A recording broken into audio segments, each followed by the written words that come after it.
Senhoras e senhores, deem as boas-vindas. Nando Reis, boa tarde.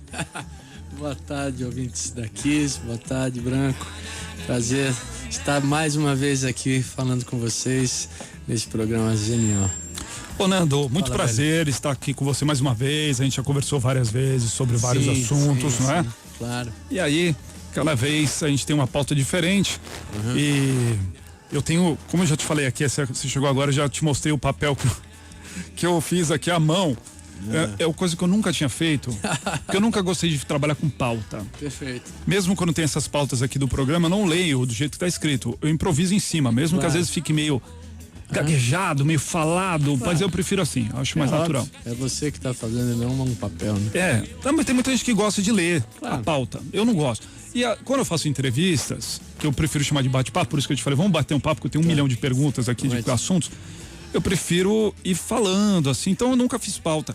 E aí ontem eu falei, putz, eu vou. Como eu te sigo lá no YouTube, eu entrei lá no canal pra ver mais alguns vídeos, além dos que eu já tinha visto. Meu, tem muita coisa nos seus vídeos. E aí eu fui anotando alguns tópicos e quando eu vi eu tinha enchido uma folha inteira de coisas. Falar sobre isso. Então vamos começar falando a respeito disso.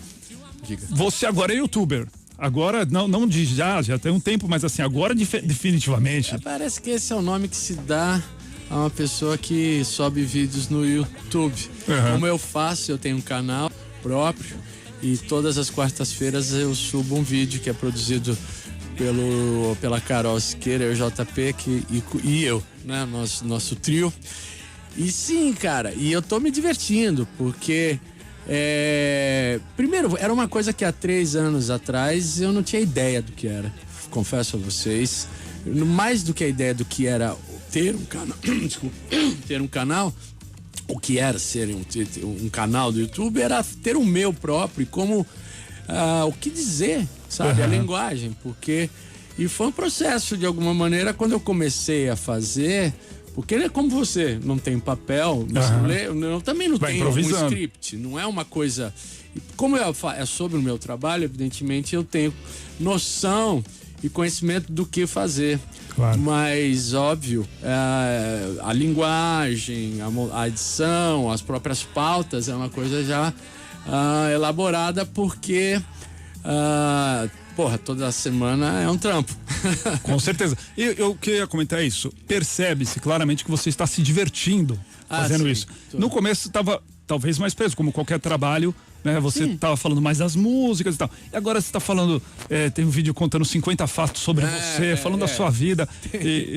Muito divertido. A diversão é justamente porque também os youtubers ou a maneira desses canais já criaram uns formatos, né? E o que eu faço é um pouco surfar nessa onda. Claro que de uma maneira diferente, que a Carol sugeriu essa pauta, 50 fatos, né? Parece que todo mundo faz sobre isso e cada um faz do seu jeito. E daí é divertido, porque não é exatamente uma coisa que eu mesmo falaria se não tivesse dentro desse contexto. Sim. E daí, obviamente, eu vou falar o que eu acho que é relevante ou, no mínimo, engraçado. Várias curiosidades, né? Curiosidades. Coisas que, inclusive, você não teria por que falar, como você já disse. Então, assim, o fã, ele saberia, sei lá, lendo uma biografia, por exemplo, né? Exato. E agora tá tudo lá. Exato. É uma boa. São pílulas autobiográficas, de alguma maneira espontânea, e, de fato, essencialmente, essas redes sociais, elas permitem uma aproximação com o fã que eu, como apreciador de música, posso compreender. Sim. Certo? E não lido disso de uma maneira como passo a ser aquilo que é relevante, o que é interessante. Eu adoro. Por exemplo, vamos lá. Faz parte da mesma matriz da pessoa que ouve um disco, compra um disco e quer ler a ficha técnica. Sim. Porque você vai além daquilo que é só o último estágio da produção, que é a música em si. Tem todo um processo, um pensamento, e isso me interessa muito. Tem algumas coisas de curiosidade sua. Aliás, você que não segue ainda o canal do Nando no YouTube, né? Inscreva-se. Inscreva-se, tem 415 mil inscritos. Eu acho que eu sou o número 415 mil, porque quando eu vi na página, tá 414 mil. Aí eu me inscrevi, porque eu não era inscrito, embora eu já sempre via os seus vídeos. Exato. Aí eu falei, pô, eu não tava inscrito ainda. Aí quando eu fui ver, tava 415 mil. Eu falei, acho que sou eu. Me senti especial. Senhoras e senhores, estamos aqui diante do nem sei. Difícil de falar esse número. 515º milésimo. Tem umas curiosidades da sua vida lá. Por exemplo, fala que você é o único ruivo de 4 irmãos, né? E aí você tem 5 filhos e só uma ruiva, é isso? Somos 5 filhos, minha mãe e meu pai. Eu sou o número 4. Tá. E a Zoé, que é minha 4ª filha, é ruiva. Mas diferentemente da Zoé, meus pais não são ruivos. Então, assim, eu sou de fato um acidente genético. Porque diz que tem essa coisa de pular geração, né? É tudo muito louco, porque né? Os ruivos estão em extinção. Os ruivos estão em extinção, isso também eu já ouvi falar. Eu, por enquanto, estou me reproduzindo. Boa. Você disse que tem... E produzindo. 11 graus de miopia, tudo isso já mesmo? Aumentou, porque o ano passado eu tive um descolamento de retina, e num alto míope como eu, isso fatalmente faz com que seu miopia aumente. Então meu olho esquerdo, que era 9, o direito era 11, o esquerdo era 9, depois da cirurgia o esquerdo foi para 15. Ou seja, eu estou muito próximo de Stevie Wonder já. Isso me faz pensar numa questão que às vezes os artistas não falam, os fãs não percebem. Que muitas vezes o artista, ele é tímido, é uma questão importante, isso não é? É verdade. E às vezes, nesse caso, por exemplo, você diz que no show você usa lente, porque o óculos embaça, não é? Isso. E às vezes, numa situação qualquer de você não cumprimentar uma pessoa, a pessoa pode achar... Sim, todo mundo acha que eu sou arrogante, mal educado, porque mesmo de óculos, a minha visão é de má qualidade, saca? E dependendo da luz, eu não enxergo. Você disse que quando jogava, desculpa te interromper, você jogava bem de dia, quando escurecia você não conseguia porque aí eu não usava lente, né? Era muito louco, eu adorava jogar futebol. E a minha miopia na adolescência já estava alta, né? Porque eu comecei cedo, 7 anos eu já era míope. Então, é verdade, isso as pessoas não entendem. Mas quem é míope, como eu, sabe que é difícil enxergar. Muito interessante. Bom, tem muitas curiosidades sobre a sua vida. Quem quiser ver, tá lá os 50 fatos sobre o Nando no canal dele. E a gente tá ouvindo aqui de fundo umas músicas que, de repente, pode soar estranhos pro ouvinte aqui. Você fala, tá tocando Roberto Carlos? É impressionante. Não é? Exatamente. Faz parte da sua vida essa trilha sonora do Roberto Carlos e por isso você lançou um disco agora onde você regravou Roberto Carlos. Exatamente. Acabei de lançar em abril o meu disco Não Sou Nem o Roberto, mas às vezes chego perto, onde gravei canções da discografia do Roberto, não apenas do Roberto como compositor, mas ele como artista, intérprete. E foi um trabalho incrível. Difícil no começo, decidir inclusive se faria ou não, mas à medida do tempo, da forma como eu fui me reaproximando das músicas dele, né? Porque eu tive que reouvir todos os discos, fui ficando encantado e vendo a extensão da presença dele em minha vida como um autor, um cantor de suma importância, de qual eu aprecio mesmo. É engraçado porque, tudo bem, você está falando que os ouvintes devem achar estranho tocar essa música nessa rádio que de alguma maneira tem um espectro, um range, né, um tipo de canção. Mas o Roberto Carlos, na verdade, há uma coisa que é uma confusão, cara. Para quem for ouvir o meu disco, ele não é tão distante daquilo que é a minha produção, minha sonoridade. Sim. Porque eu trabalho essencialmente com canção. Então, assim... O lado romântico também. O lado romântico da questão temática, e vocês, amigos que ouvem rock and roll, se forem bem mergulhar e entender o que estão dizendo as letras, não são muito diferentes do que diz as letras do Roberto Carlos, por exemplo. Basicamente, todo mundo escreve sobre amor, sobre separação.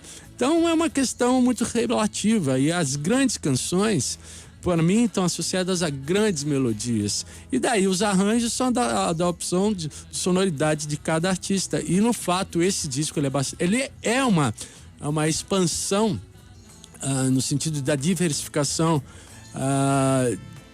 de timbragens e tal do meu trabalho com a banda. Então eu até gravei com músicos diferentes. Mas essencialmente está totalmente relacionado com a essência da minha música. E assim, né, contextualizando aqui pro pessoal que ouve a rádio, muita gente sabe, então, o Roberto inclusive teve uma sua fase rock and roll, aquela lance da Jovem Guarda, né, com guitarras, psicodelia. Exato, a fase, digamos, black, funk, soul dele nos anos 70. Mas de certa forma você evitou essa fase dessas músicas mais populares e pegou coisas que te remetiam mais à tua vida mesmo. Eu tive um critério que também é uma soma de pequenos critérios. Aquilo a forma como eu selecionei as músicas, de alguma maneira eu descartei a Jovem Guarda, era um ponto de partida. A maioria das músicas são dos anos 70, comecinho dos anos 80. Mas o fundamental foi... Eu também quis fugir um pouco das canções mais óbvias, mais regravadas, porque há coisas belíssimas. E não me prendi ao fato de serem apenas composições do Roberto. A maioria é dele e Erasmo, mas não só. Enfim, e são canções que eu me identifico, que eu acho linda, e fundamentalmente pelas melodias e letra, claro. Nando, vamos ouvir uma dessas músicas. A gente já tava rolando aqui de fundo, ela já tocou inteira de fundo. Rolou Amada Amante, que é uma música que... Aí eu me identifico porque a minha mãe era muito fã do Roberto, então eu ouvi muito Roberto minha vida inteira. E isso me traz boas lembranças. E ouvimos a Guerra dos Meninos, mas eu quero que a gente toque agora uma música que a Nação Zumbi gravou. Não é? Todos Estão Surdos? Todos Estão Surdos. Pode crer. Vamos ouvir. A Fernanda Takai também, um monte de gente. Muita gente, né? Nando Reis com Todos Estão Surdos. Todos Estão Surdos. É um clássico do Robertão, foi gravado por muita gente e agora ganhou a versão Nando Reis. Versão Nando Reis, isso aí. Muito boa. Eu gosto muito desse som e tal. Ô Nando, eu vi que no release, né, inclusive, que você fez uma lista prévia de músicas e mandou pro Roberto. E teve algumas músicas que ele não aceitou. Uma delas sim. Você brigou para que ele aceitasse, que era importante para você. Como é que foi esse processo aí? Eu já mandei um número exato, né, assim, quase. Eu mandei 13 músicas e 2 voltaram vetadas, que foi Detalhes, o que eu entendi perfeitamente, e Depois de Tanto Amor, as 2 dele e do Erasmo.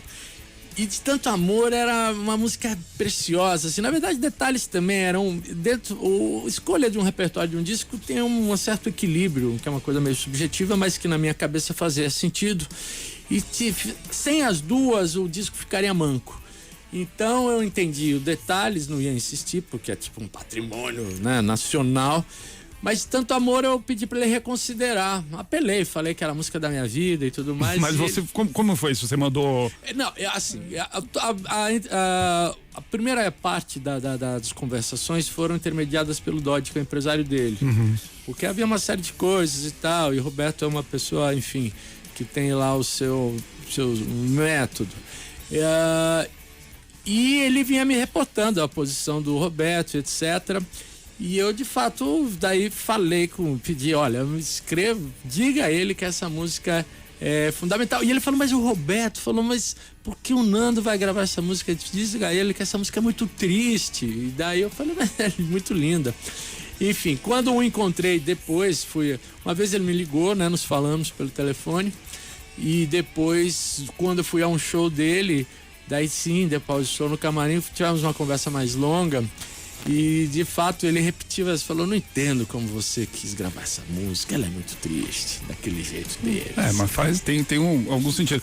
Agora, eu fiquei curioso com essa história da Detalhes. Você que entendeu perfeitamente, mas por quê? Eu entendo assim, entendo primeiro porque a relação de um autor com sua obra, ela é uma coisa muito particular, envolve questões às vezes até mesmo de ciúme, sabe, assim, e identificações. Por exemplo, eu fiz, dentro do meu repertório, né, All Star, é uma música que eu fiz, que conta a minha história com a Cássia. Sim. Certo?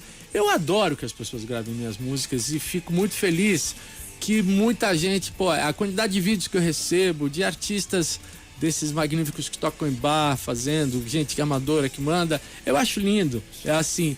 No entanto, há um certo protecionismo, sabe? Tem a versão que a Cássia gravou daquilo. E eu adotei, agora eu vou imitar o Roberto Carlos. Essa é minha. Segundo Sol e All Star, ninguém mais grava. Entendi. Não, quem gravou, gravou. Entendi. Ô, Nando, a gente precisa fazer um break comercial. Claro. E você falou de All Star. Daqui a pouco a gente vai ouvir esse som, porque já tinha até deixado aqui coincidência, né? Essa simbiose que rola, eu tinha botado ela para ser a próxima aqui. E eu só queria, pra gente meio que finalizar essa parte falando a respeito do Roberto, né? Diga. O material está saindo, tá no YouTube, né? No seu canal lá, no Spotify, nas plataformas digitais, né? Mas saiu em CD também, né? Saiu em CD, vai sair em vinil. Tô com ele em mãos aqui, no segundo muito semestre. bonito. Pra quem estiver assistindo aí no YouTube, no Facebook da Kiss, a gente tá gravando aqui também, muito bacana. Então, não saiu ainda nas lojas? Não, já saiu tá nas disponível? lojas que ainda existem. Que ainda existe. Eu vendo na minha loja online, vendo na lojinha física que eu faço nos shows. Quem gosta de comprar, compra porque ficou lindo. Vou fabricar o vinil no segundo semestre. O vinil, porque eu acho importante, assim, são diversas maneiras que as pessoas têm de acessar e ouvir música. E como eu disse no começo, o vinil físico, já que as plataformas digitais incorrem no erro absurdo, eu sempre falo isso, não ter ficha técnica é um desrespeito. Às vezes não tem nem o autor, cara. Exatamente, eu pensei isso hoje. Não surge do nada. Gente, tudo bem, tu pode ir procurar, mas elas têm que acreditar ali, entendeu? E eu, então, por respeito e por fazer a minha concepção e compreensão do que é a música, ela envolve outros sentidos, visuais, táteis então, além das informações, tem uma beleza, a escolha da foto, a forma como visto, quem gostava e gosta de vinil, então vê que aquilo é maravilhoso, porque é em outra escala. Mesmo no CD, dá pra ver aqui, né, na parte interna, muitas fotos suas, né? Fotos antigas, fotos de família, né? Esse disco muito todo, legal. Ele tem esse conceito, digamos, de relacionar a música comigo e com a minha história, certo? Porque para as pessoas entenderem que o fato de não ser um disco de composições minhas não é uma coisa estranha à minha pessoa, nem à minha música, pelo contrário, está totalmente identificado e relacionado com a pessoa que sou e a música que faço. Muito bacana. All Star com o Nando Reis, essa linda canção que foi gravada pela Cássia Eller. Foi gravada pela Cássia primeiro por mim, depois pela Cássia. Eu no meu primeiro disco solo, segundo disco solo, Para Quando Arco-Íris, e depois a Cássia. Tem um vídeo do seu canal. YouTube, né, no canal lá, que você fala sobre sua relação com a Cássia, né? Sim, minha relação com Cássia foi intensa. Como começou que ela, a princípio, era tão tímida aqui no primeiro encontro, na casa da Marisa Monte. Ela mal falou com você, né? Ela entrou, eu ia mostrar umas músicas pra ela, ela entrou, falou oi, ligou o gravador, eu toquei 5, 7 músicas, daí ela desligou, tchau. E eu sabia que, mas assim, depois, isso deve ter sido 93, daí em 98 foi o primeiro disco que eu produzi dela. Eu produzi 3, né? 2 em vida e um póstumo, porque nós tínhamos combinado de fazer 3 discos. E aí ficamos muito próximos. E essa música foi feita contando a minha relação com ela. E aí vocês ficaram grandes amigos, né? Você produziu vários trabalhos dela, né? Exatamente. O acústico, inclusive, né? Produziu Com Você Meu Mundo Ficaria Completo, depois o acústico e depois da morte dela, o disco póstumo 10 de dezembro. Você tem alguma relação com o Chicão? Você conhece ele? Já conheço. Claro que você conhece ele, eu pergunto idiota. Conheço. E tenho, sim, o Chicão ainda, antes de fazer a sua carreira inicial, Chico, ele, no disco Relicário, que é uma coletânea, digamos, da Universal, com todas as minhas músicas gravadas pela Cássia, ele toca percussão numa música. Foi a primeira vez que ele tinha entrado no estúdio. Mas assim, ele mora no Rio, nos falamos eventualmente. Porque, de certa forma, ele é meio avesso aos holofotes. Ele gosta de ficar mais low profile, né? E acredito que, sim, esse cuidado dele de não querer ser apenas o filho da Cássia. Até porque eles se parecem muito, a voz e tal, então a comparação é inevitável, né? Isso já não é nem... para que as pessoas não vejam só por essa ótica, eu acho que porque muita gente fala, por que você não grava com ele? Por que você não grava com ele? Eu falei, provavelmente ele não quer. A última coisa que ele quer é estar associado comigo para parecer que ele está reproduzindo o que a Cássia fez. Então eu acho totalmente correto. Como curiosidade da música All Star, você mostra no vídeo o seu All Star. E você disse que se inspirou, que a sua mãe trouxe, porque você se inspirou no Ian Anderson, do Jethro Tull. Exatamente. Então, para você, ouvinte da Kiss, roqueiro, Cinco Cruzes, eu sempre fui do rock, cara. E quando eu era criança e adolescência, tenho irmãos mais velhos que compravam discos. E esse All Star preto que eu tive foi inspirado no disco do Ian Anderson, que é o vocalista que tem no Living in the Past. Maravilhoso. Tem um álbum de fotos, né? Pelo menos na edição importada, e ele tem uma foto linda dele com um All-Star preto de cano alto, tocando flauta com aquele casacão dele. Maravilhoso. E a gente tava aqui falando, Branco, no intervalo você anunciou o disco do King Crimson, né? Vai ter o show do King Crimson. Eu pirei aqui, não sabia. Eu tava dizendo que eu sou super fã e fui. E tem até uma tatuagem, né, nas costas. Caramba, isso é surpreendente. Sol eu tenho a minha primeira tatuagem foi o do Alice Cooper, né? O Coração dos Schools Out, de quem eu fui fã absurdo. Diz que você fazia, né, imitação do Alice Cooper quando era moleque. Quando eu era pequeno, eu tinha assim um negócio que eu fazia. Quem é o disco que eu mais gosto, artista que eu mais gosto no dia. Todo dia eu escrevia, né? Alice Cooper ganhava todos os dias, eu era muito fã, cara. Mas você fazia maquiagem? Sim, eu tinha uma espécie de minhocão, né? Que era uma coisa, uma calça de um pijama, tirava a camisa, fazia a maquiagem, tocava e ficava dublando ele com um cabo de vassoura em frente ao espelho. Eu amo Killer, Schools Out, Billion Dollar Babies, cara, sou muito louco por esses discos. Que legal. Inclusive, você cita que tem uma influência do Led Zeppelin. Qual das músicas que nesse disco? Não, peraí, eu anotei aqui, na minha loucura aqui, onde é que tá? Deixa eu ver aqui, In The Light.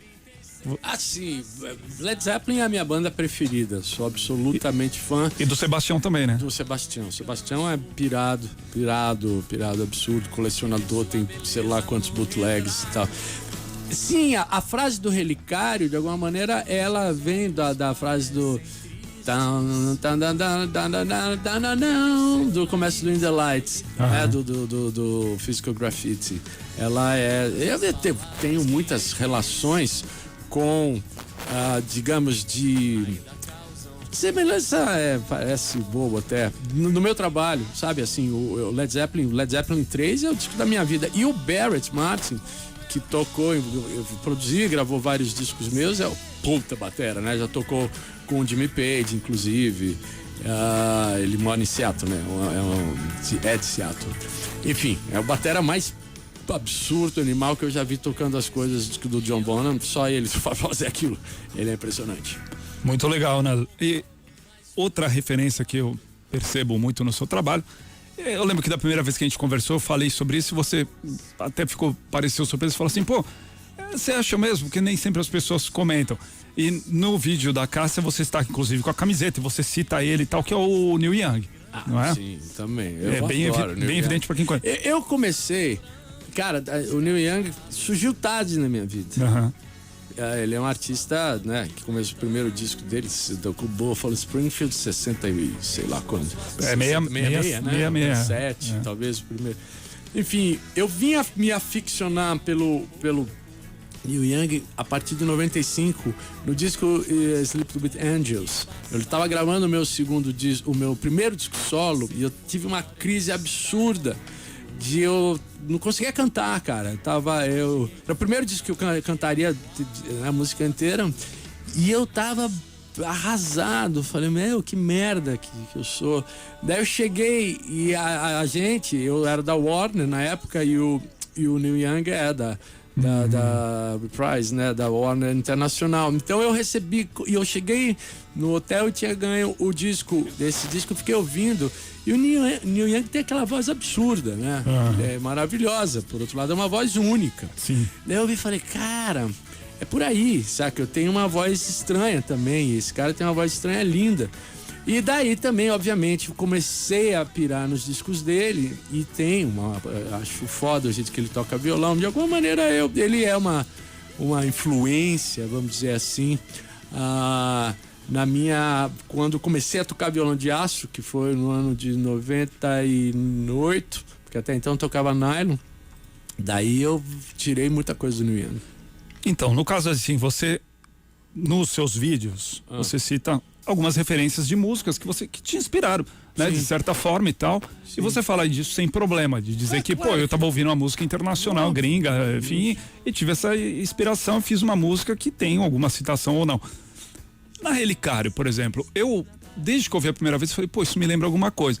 Me lembra muito Pocahontas. Exatamente, é o mesmo acorde. Começa em Ré. E ela tem uma palhetada, não é igual. Sim. Porque não existe nada igual. Mas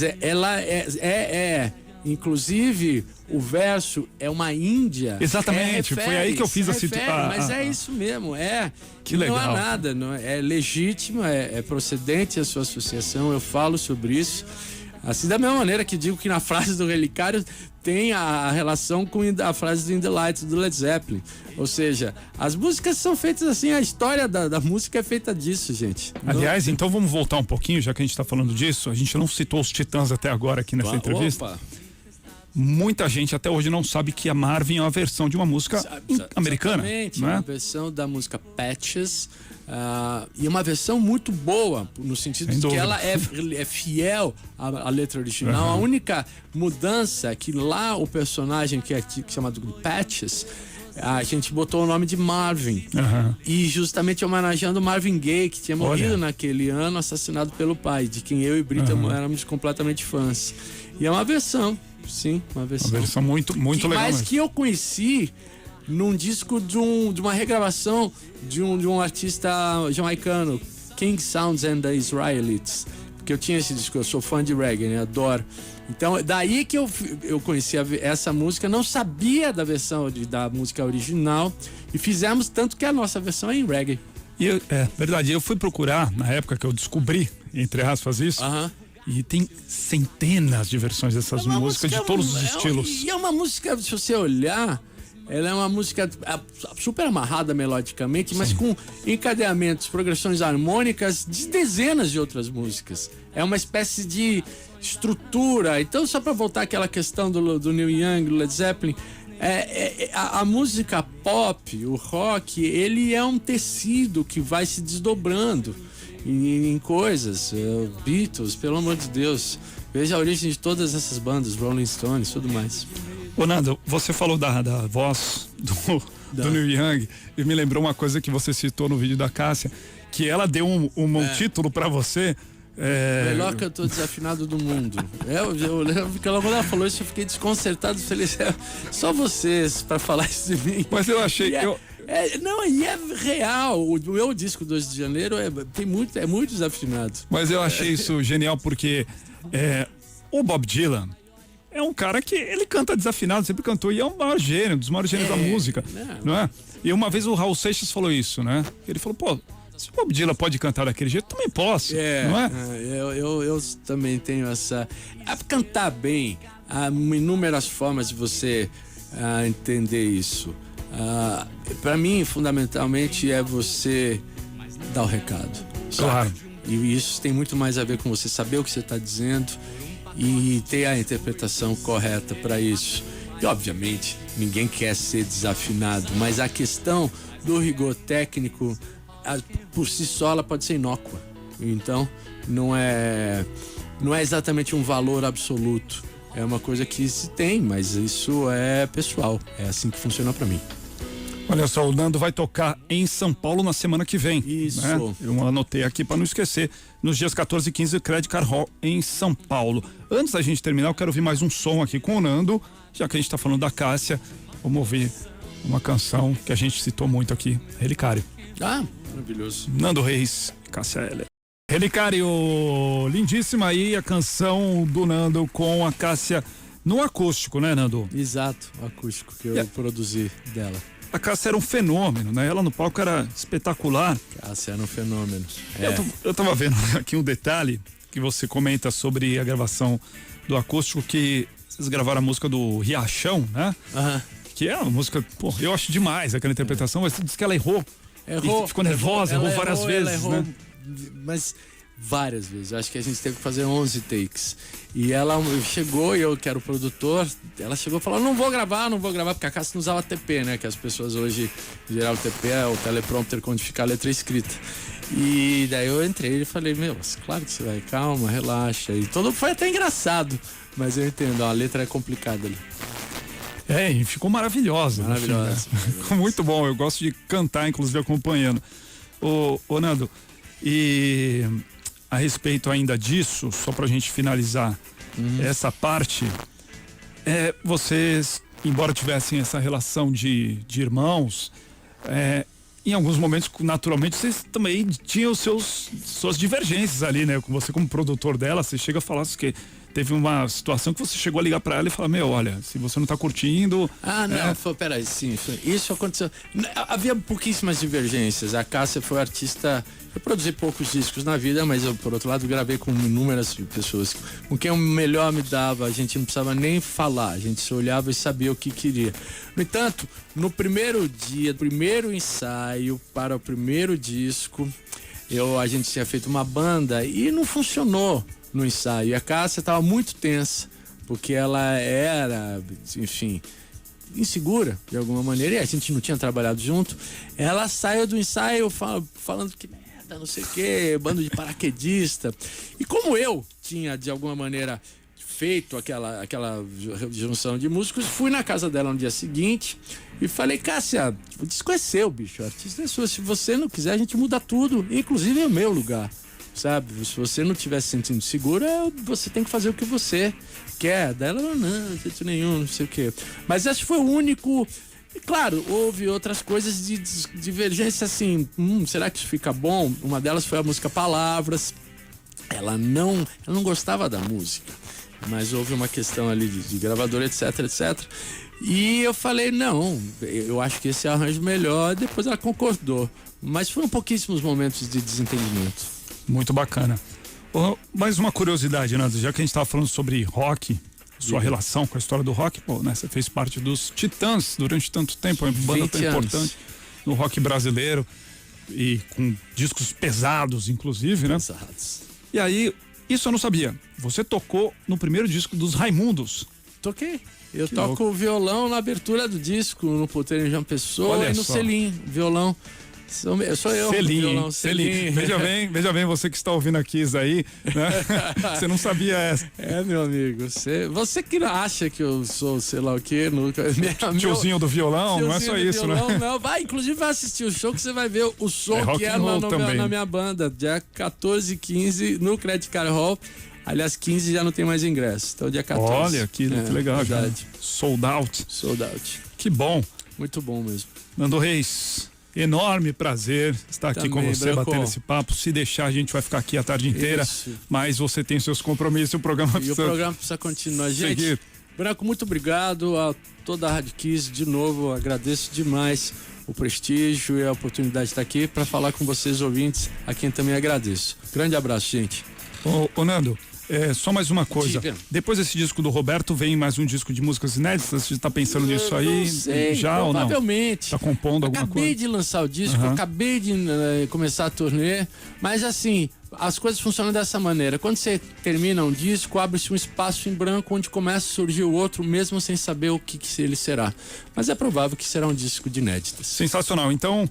Ou talvez o volume 2.